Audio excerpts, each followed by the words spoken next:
Adventure clearly is dealing with uncertainty. You know, an adventure is a journey with an uncertain outcome. The people who go to Mount Everest to seek out the uncertainties and the challenges of that unknown world, recognizing that there are no guarantees, recognizing that in challenging yourself against difficulty and uncertainty, you can discover something new about yourself. John Amatt, one step beyond. Risk, challenge, change. Leading expeditions to remote regions for more than 35 years. Exploring some of the most extreme landscapes on the planet.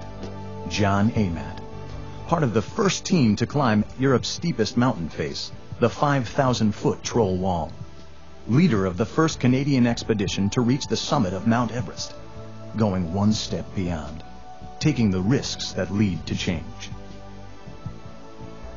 It's only when we are forced to struggle by some kind of external event, perhaps over which we have no control, or when we choose to struggle by challenging the status quo and setting difficult goals for ourselves, it's only then that we discover what we're really capable of achieving.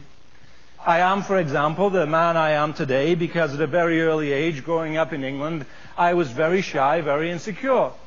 I lived in a very protected world. My father was a senior bank executive, a very conservative profession. My mother was a full-time homemaker, always there when I needed help. And it wasn't necessary for me as a kid to take any risks with my life, and as a result, I had no confidence. And I can still remember a family holiday. I think I may have been 8 years of age. We were driving around in the car. We had become lost. And my dad asked me to get out of the car to go to speak to a stranger, to ask that man for directions back to our hotel. And I was so intimidated about the idea of speaking to one stranger that I refused to even get out of the car. I now make my living speaking to strangers. I've created a strength out of what had been a limitation by acknowledging that weakness and by challenging it and myself against increasing difficulty on mountains all over the world. Because when you confront fear, it recedes in front of you. When you run away from fear, it only grows in your mind.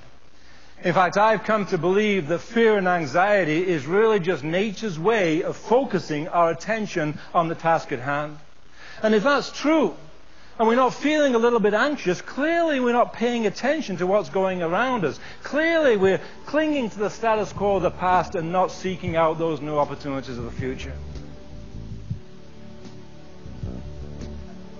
Laurie took pictures of everything around in the panorama, the landmarks, the mountains, his Sherpa companions. And then, of course, he decided it was time to get a picture of himself on the summit. And it was at that point that he realized he'd run out of film. He started to hunt around in his backpack to find that little 2-ounce canister of spare film that he always carried, and he realized in the urgency to get going that morning he'd forgotten to bring any spare film. He never did get a picture of himself after all that effort. There is a small consolation, though, if you look carefully in the sunglasses of the man on the right-hand side. But you know, pictures aren't important because you don't learn anything from looking at a picture. Standing on the summit isn't even that important because you don't learn anything standing on the summit. The important thing, of course, after an achievement like this is to step back, digest the experience, learn the lessons, and then you can gaze out towards those new plateaus of endeavor out there which are only now possible because of that new learning that has just taken place. I should tell you incidentally that I did not personally stand on the top of Everest on this expedition. I was one of the leaders of the team. It wasn't my job to stand on the summit. My job was to make sure somebody did. Because in our definition of team success, when one person climbed that mountain, the entire team had achieved the goal. And it didn't matter who it was as long as one member of our team reached the top of this mountain. John Amatt, one step beyond. His formidable Everest expedition was televised live throughout Canada and on ABC's Nightline.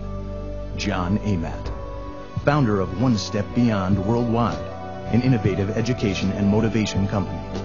Author of Straight to the Top and Beyond, in which he uses the metaphor of his own adventures to develop an approach for scaling the heights of today's unpredictable global environment. When you set a goal for yourself, such as this Mount Everest or any other Everest goal in life, it's vital that we bring to that task a clear understanding of our strengths as individuals and teams, but equally essential that we acknowledge our limitations. Everybody in this room is different to some degree because we have different strengths, different limitations. We choose our goals accordingly. We build on the strengths, we improve upon the limitations.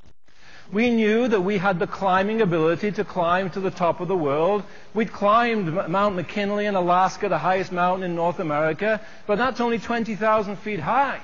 Mount Everest is 2 miles higher than that. So while we recognize this strength, we also acknowledged a very significant limitation, and that was our inability to perform effectively in the rarefied airs of the mountain, as effectively, that is, as the native Sherpa people do who live around the base of Everest at elevations of up to 15,000 feet above the sea. We knew that we would have to integrate the Sherpas of Nepal into our team so that their strengths would offset our limitations, so that our strengths coupled with their strengths together would make it possible for us as a team to go all the way to the summit.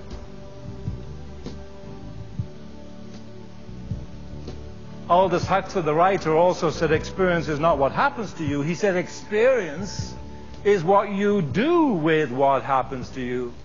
Whether you take that experience, whether you reflect upon it, whether you digest it, whether you learn the lessons, and then whether you apply that newfound learning to an even more difficult challenge in life, which is only now possible because that new learning that has just taken place. And it was that experience on that mountainside in Norway at the age of 20 that for me opened up in a crack in a door of possibility that many years later was to take me to Mount Everest as a leader of the first Canadian team ever to try and climb this mountain. John Amatt, the world's best adventure speaker, International Celebrity Management of Australia. More than 1,500 keynote speeches to over 750,000 people in 35 countries, encouraging audiences to push beyond, way beyond self-imposed limitations to embrace personal accountability and effective teamwork. The key to it all? F8 and be there. Pat Morrow is a professional adventure photographer. He's one of the finest outdoor photographers in the world today, and he wanted to take the pictures from the top of the world. But on the summit, it was minus 40 degrees Fahrenheit, 72 degrees of frost, so cold that the battery couldn't charge his electronic camera. He couldn't get an accurate reading of the light to expose the film correctly. So what he had to do was manually operate the camera, to take off his mitts and manually operate that camera. Now, as many of you will know, on a professional single-lens reflex camera, there's a ring of settings called f-stops, aperture settings as they're known. They go all the way from f1.4 all the way around to about f32. In any one situation, only one of those settings can be absolutely correct to expose the film correctly to the light in that situation. So what Pat Morrow had to do was to take multiple pictures of the same view, each one with a slightly different setting of that exposure meter, by bracketing all the exposures, knowing he'd get one and only one perfect picture. And it was that focus, that concentration, that discipline in the sub-zero temperatures that brought back some of the best pictures ever taken from the top of the world. Many people have asked him since how he takes these pictures, and he has a very simple answer. He says F8 and be there is how you take great photographs. F8 the camera to expose the film correctly to the light, and then be there in the right place to click the shutter. It's that simple. But you know, if there's only one thing you take away from this presentation, I hope it'll be that phrase. Because to me, metaphorically speaking, F8 and be there is going to be the key to success in the changing times to come. Because just as Pat Morrow has to F8 his camera to expose the film correctly to the light, so do we have to F8 our minds. We've got to expose our minds correctly to the world in which we live, but then we've got to be there in that world of today. Because the way we did things in the past aren't working necessarily anymore, because the world has changed and we must change with it.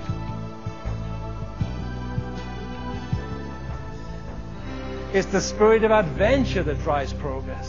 It's the spirit of adventure applied to everyday life, challenging the status quo, using our innovativeness to create new things. It's that adventure that enables us to adapt to the environment and move ahead to any kind of future that we face. And as you climb this mountain, I hope you can think of it as an adventure. But most importantly, just keep on climbing. Thank you. Good luck.